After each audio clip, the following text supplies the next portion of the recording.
Very rarely are you ever going to get the opportunity to draft a running back that has a true league winning upside outside the top 5 rounds. But I found someone that truly can be a top 3 running back in fantasy. And I know this is going to be about the craziest thing you ever hear, but I think he could be the running back 1 overall if things break right. And he doesn't even need an injury in his own backfield. So we're going to go through, we're going to look at this running back. He's only 23 years old. He's going after the first 5 rounds. I'm not going to tell you exactly which round, but before we get into it, please go down there, drop a like on this video, subscribe to the channel if you have not done so already. We're live streaming real money fantasy football drafts every single night. So if you want to draft with us, make sure you subscribe, make sure you hit the bell next to that subscribe button. And if we hit 90,000 subscribers on this channel before the season starts, we will get a 24-hour live stream fantasy football draft marathon going.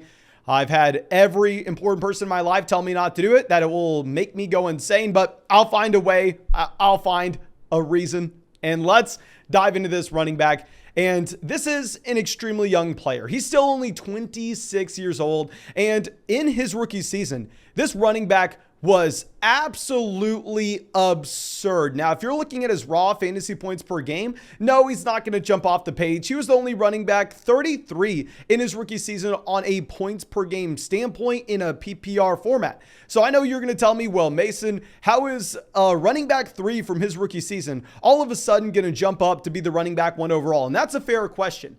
But what I want to do is I want to look into some context of how impressive this rookie season truly was. I want to look at both his yards per carry as well as the overall volume, because you'll always be able to find a running back that comes out, has an elite level yards per carry, but that's because he only had 80 carries and one of them went for 90 yards. So with the small sample, a small run there or two may end up just skewing the entire data set. So what I did for this is I went over to RotoViz and I filtered out running backs that were able to, in their rookie seasons, post 5 yards per carry, as well as 800 rushing yards as a rookie. Because if you were able to post 800 rushing yards as a rookie, well, we know you played the entire season. We don't have to be worried about it being a small sample and 1 or 2 numbers skewing the entire data set. And let's just go through running back by running back. I mean, you only have 9 guys that were able to accomplish this feature of 5 yards per carry and 800 rushing yards their rookie season.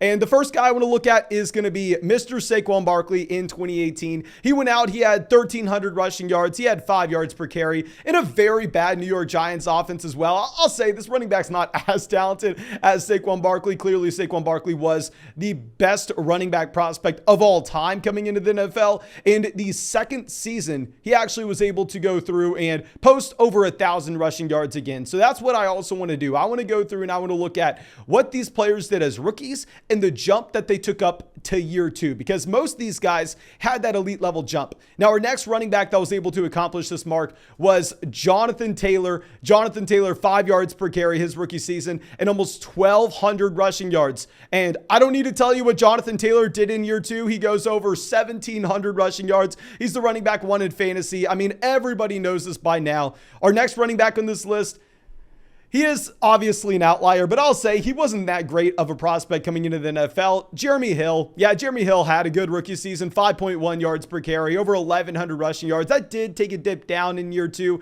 That did fall to about 800 rushing yards. So Jeremy Hill's not going to be one of the reasons you want to be drafting this player. Then our next guy, Ezekiel Elliott. Everybody remembers Ezekiel Elliott's rookie season, arguably the best year of Ezekiel Elliott's entire career. He goes out there 5.1 yards per carry, 1,600 rushing yards. And the following year, Ezekiel Elliott's a first-round pick in fantasy football drafts. Then you had Nick Chubb. He was able to do it in 2018. We all know the story of Nick Chubb after that 2018 season. He's about 3 years in a row where he's going out there and getting drafted in the first round of fantasy football drafts. Then in 2002, you had Clinton Portis. Now, I know a lot of people watching this video may not necessarily remember Clinton Portis. I was very young when this happened as well. I don't remember Clinton Portis's rookie season, but hell, he posted 994 rushing yards, 5.2 yards per carry. And then you saw the elite level jump up in year 2. You saw him get to almost 1,500 rushing yards in year 2.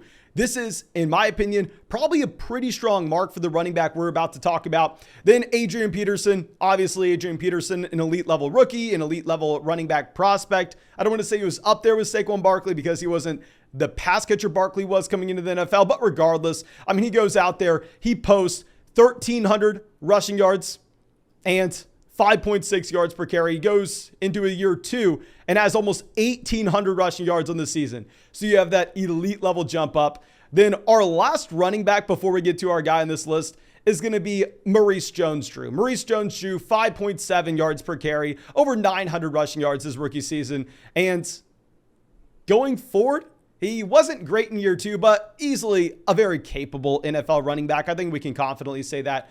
And you know what? Instead of actually just giving you our guy right away, let me give you some more hints here. This was a running back that coming out of college, he was a fantastic prospect. He was an okay pass catcher out of the backfield, but he was an elite level athlete. He ran a 4.32. Let me repeat myself. He ran a 4.32 40-yard dash at his pro day. Now, of course, pro day numbers are a little bit skewed. I'll be the first person to admit that. But still, if it's a 4.32, you can guarantee yourself that the man's running what? A 4.37, a 4.38, a 4.39 at the NFL Combine. So we know he's an elite level athlete. We can go through, we can look at his college career. This is what ended up getting him drafted in the second round of the NFL draft. I mean, he was a top high school prospect, so you knew he was going to be elite at Ohio State. You should know who this is by now. But in college, his final season, 2,000 rushing yards, 250 receiving yards, almost 2,300 total yards his final season at Ohio State. Clearly, this is Dobbins. JK Dobbins in his rookie year had 6 yards per carry. Over the past 20 years, since 2000, no running back that's had over 800 rushing yards in a season has come to 6 yards per carry. JK Dobbins is the number 1 player. I can't say in NFL history. This RotoViz database only goes back to the year 2000, but I think we can assume the number 1 running back in terms of his efficiency, his rookie season. And he had the prospect profile to go along with it. Hell, he had the college production to go along with it. Hell, every single box is checked for JK Dobbins to be an elite level running back. And we go ahead and let me pull up Underdog Fantasy. I can tell you this right now because I've been drafting so much of him over there on Underdog, but he's going in the 6th round. Let me get you an exact number. And as I pull up this Underdog ADP, if you are not drafting on Underdog Fantasy, fix your life. Go sign up for Underdog Fantasy. Draft with us every single night on the live stream. Draft in the public lobby. Have some fun. And when you sign up for Underdog Fantasy and use promo code FLOCK, they're going to match your first deposit dollar for dollar up to $100.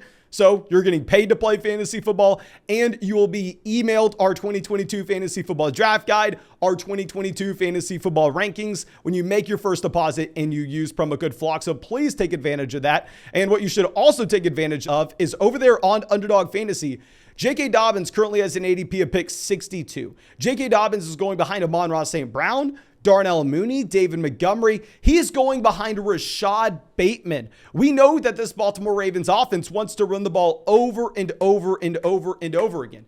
And I know we're going to have a lot of people going down there in the comment section saying, Mason, the reason Dobbins is going this late is because, I mean, obviously he tore his ACL. You can't bet on a running back who tore his ACL last year.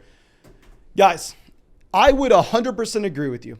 If JK Dobbins tore his ACL in week 17, in week 14, in week 12, in week 10. If JK Dobbins was going to be looking at a 9-month recovery timetable, which is standard for an ACL nowadays, and it was going to be borderline, is he coming back week 3? Is he coming back week 4? Is he coming back week 5? If it was a Michael Gallup or a Jameson Williams type situation. But no, JK Dobbins here tore his ACL before this season even started. Now, I know reports are coming out saying, oh, it was a severe tear, it was a severe injury, but regardless, Dobbins is going to have 12 months to rehab. You're looking at Dobbins coming out with his agent saying, you know what, I'm ready to practice. Let me in there. I'm good to go. Why am I not at practice yet? Dobbins is eager to get back, but it makes sense why the Baltimore Ravens are being a little bit more cautious because it's early August. Hell, they don't need Dobbins back on the field right now. And the reports about Gus Edwards currently are saying Gus Edwards is behind JK Dobbins in the recovery process. So they are heavily reliant on Dobbins for a team that clearly wants to run the ball. I mean, if we go through and look at the Baltimore Ravens over the past 3 years, I know people want to say, oh, the Baltimore Ravens are the most run-heavy team in the NFL, yada, yada, yada. that is not exactly true, because when you have Lamar Jackson, of course, your rushing statistics are going to be through the roof. I mean, Lamar Jackson's going to pick up 1,000 rushing yards in his own right. Can we use the actual rushing yards at the end of the season and rushing touchdowns at the end of the season and say, okay, this is what you can expect if you're a running back in Baltimore? No, you can't do that. So what I'm going to do instead is I'm going to look at 2019 and 2020, and I want to look at the rushing statistics the Baltimore Ravens put up minus Lamar Jackson. So I'm going to be taking their totals. I'm going to be subtracting whatever Lamar Jackson had, because clearly JK Dobbins isn't going to be able to take those yards from Lamar. And in 2019, if we remove Lamar Jackson's production in Baltimore, you had over 2,000 rushing yards and 14 rushing touchdowns. In 2020, without Lamar Jackson, you had over 2,000 rushing yards yet again and 17 rushing touchdowns. Now, these were seasons where you only had 16 games. This isn't a 17-game season here. So clearly, even if we remove that Lamar Jackson production, there's still going to be an emphasis placed on the run in this Baltimore Ravens offense. And I know we are going to have some people going out there and saying, oh, Mason, you can't say Dobbins is as talented as Jonathan Taylor, Adrian Peterson, Saquon Barkley, Ezekiel Elliott, as that list may indicate at the beginning of the video, because JK Dobbins and his efficiency is mainly fueled based on how defensive coordinators and defensive linebackers have to play the Baltimore Ravens, knowing that every time Lamar goes to hand the ball off to JK Dobbins, they have to play the outside. Lamar Jackson can tuck it, he can have a read option, and he can go pick up the first down for themselves. So that's something that, of course, is going to make JK Dobbins look like an elite running back with his yards per carry in year one, because, hell, he gets to run behind an elite offensive line, and he is in a dynamic system with Lamar Jackson. Well, I got news for you, ladies and gentlemen. If that's your argument, Lamar Jackson is going to be back there next year. Lamar Jackson is going to be running behind an elite offensive line as well. So there's no reason to say, oh, well, we have to discount the production from JK Dobbins because of the situation. He's in the same situation that he was. So across the board, Dobbins is in a great situation. Dobbins is ahead of Gus Edwards in rehab. And Dobbins was an elite level prospect coming out of college. He was an elite level prospect coming out of high school. He's an elite level athlete. He posted one of the best rookie seasons of all time at the running back position. What am I missing here? Going over to Underdog Fantasy, he is the easiest 6th round selection that I am personally ever going to make. I truly do think that he has upside to be a top 3 running back in fantasy this upcoming season, and he doesn't even need an injury to occur in the backfield alongside him. Draft JK Dobbins, and I will get y'all another running back on this list. I am very reluctant to include his name right now because there's so much uncertainty with this situation. But if we go through and if we look at James Cook has been a riser as of late in fantasy football drafts. And if y'all were following our dynasty analysis through the offseason, y'all know that I thought James Cook was overdrafted in the NFL draft. I was telling people, please, in your dynasty rookie drafts, don't take James Cook ahead of those elite level wide receivers. Don't push him ahead of Chris Olave. Don't push him ahead of Garrett Wilson. Don't push him ahead of Treylon Burks. We know that in dynasty fantasy football circles, you bet on the talent. But James Cook this year in Buffalo is in my opinion, one of the best situations you're going to find, because if we go over to PFF right now, we can see that PFF had Devin Singletary graded out as one of, if not the worst passing down running back that was able to command volume in his offense, particularly in the receiving game last year.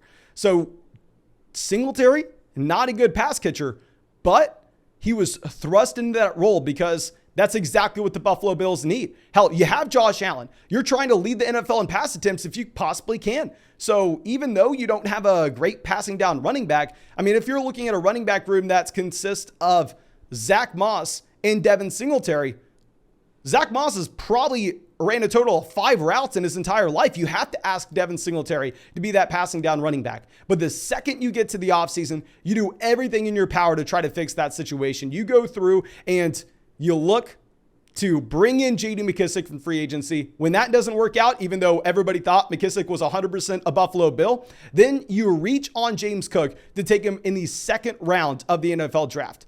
Now, before we get into the positives on the true upside that I think James Cook can have, I have to admit there's one massive red flag. We talked about this all offseason on our Dynasty channel. James Cook weighs less than 200 pounds and has a BMI of 27.8. This means that it's not going to be possible for James Cook to ever go out there and to average 20 touches a game. It's not happening. It's not in the range of outcomes. James Cook is locked into a part-time role because of his size at the NFL level. Of course, he split the backfield with Zamir White. He was a committee running back at Georgia. I'm not saying because he was a committee running back at Georgia, that means he's a committee running back in the NFL. But what I am saying is if he was a committee running back in college, and more importantly, this is the main point, and he is severely undersized, that is what's going to make him a committee running back in the NFL.